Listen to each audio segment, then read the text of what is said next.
We're going to be waiting all day for Sunday night football as your Baltimore Ravens take on the Los Angeles Chargers from SoFi Stadium coming up this Sunday night. Carrie Underwood and the whole gang will be there. Should be an exciting night ahead as the Ravens have a couple extra days off after the win against the Bengals on Thursday Night Football. And now you take on a Chargers team that's very desperate. Meanwhile, the Ravens in the driver's seat trying to continue on their path to a division title in the AFC North. On today's edition of Ravens Rundown, we'll tell you everything you need to know about this matchup. I'll give you my prediction. We'll go over the injury report, keys to victory, and more coming up in just a matter of moments.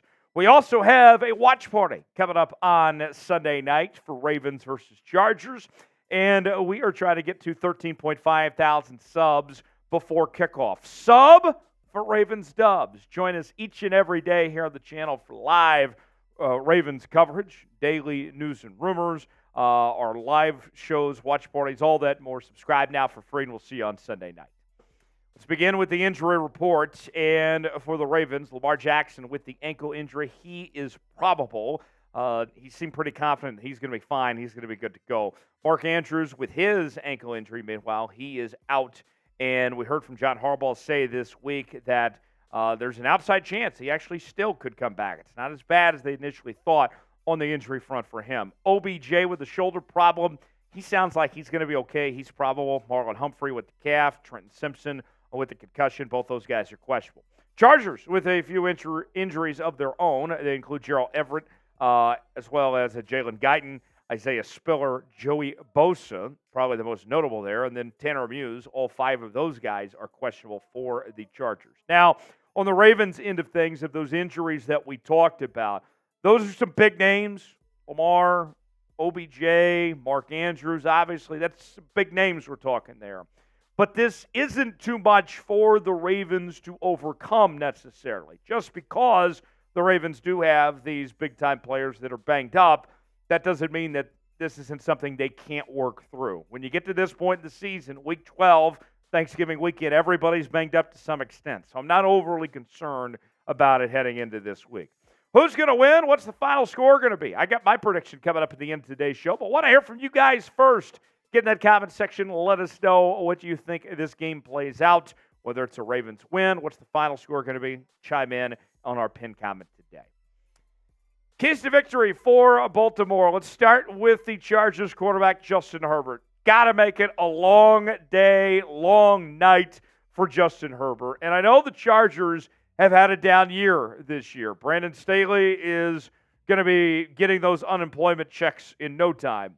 But even with that said, with the issues that have gone on with the Chargers, they still have a top 5 quarterback in this league in Justin Herbert. And with all the issues that have gone on with L.A., anytime you have a guy like that under center, you're in contention to win any given week in this league. So don't underestimate the abilities of what a guy like Herbert can do.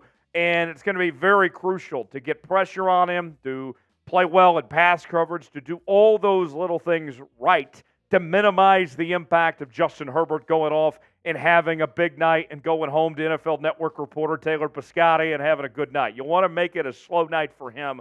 Do what you can, give him hell, and get this victory. That is the number one key, is shutting down Justin Herbert as much as you can.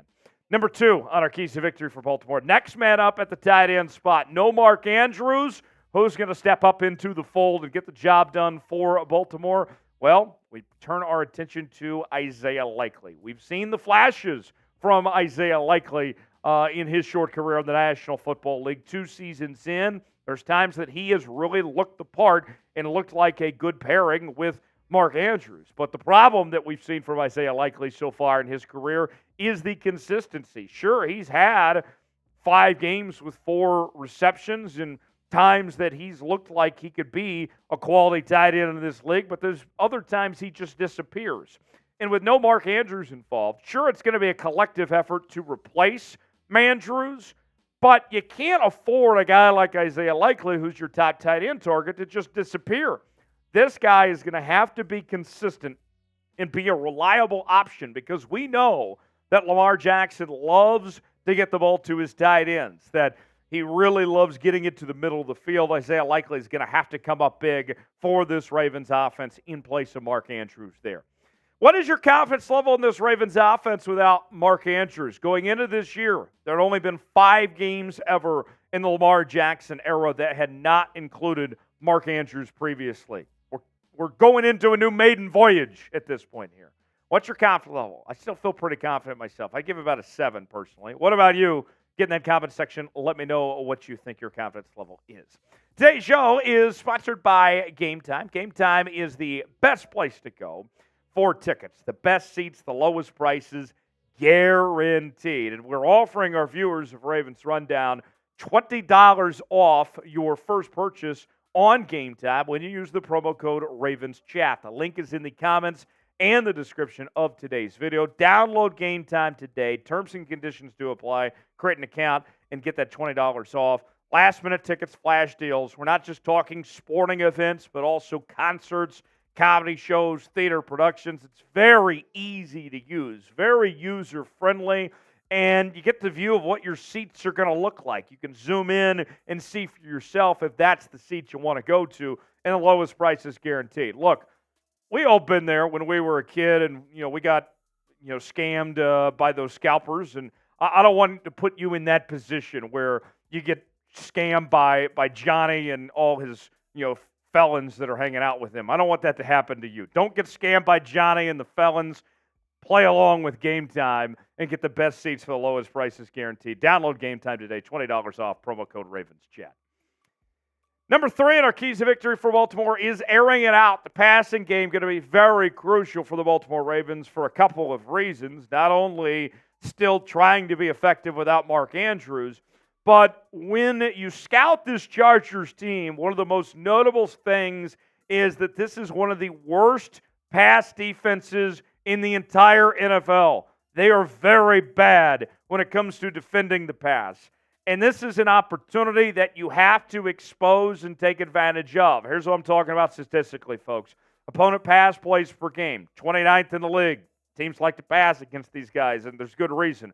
Completion percentage, 68.12, 26th in the league. Opponent passing yards per pass, 7.5, near the bottom of the NFL. Opponent passes per game, 38.9, 30th in the league. Opponent passing yards per game, 291.6, last in the NFL. You don't have to be a genius to just look at these numbers and say, yeah, the Chargers' pass defense, it's not worth anything.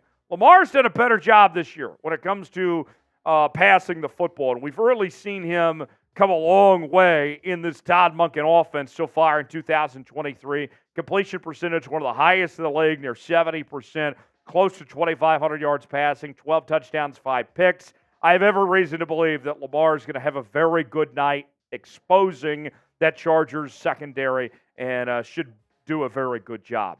Now, let's talk about that offense. Besides just Lamar having a big day, there's a big assignment on hand for this offensive line, and that is containing the beast that is known as Khalil Mack. I have been a huge Khalil Mack fan since he was in college at Buffalo, and this is a guy that is going to be a first-ballot Hall of Famer someday. His resume is incredible, and he has had a very nice year, which is pretty remarkable considering that he's in the back end of his prime now.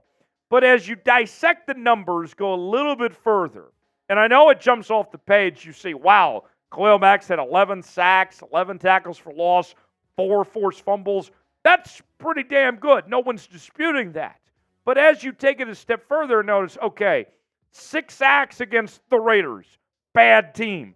2 sacks against the Packers, bad team. Almost all of the best statistics that we've seen from Khalil Mack has when he's gone up against bad teams and bad offensive lines.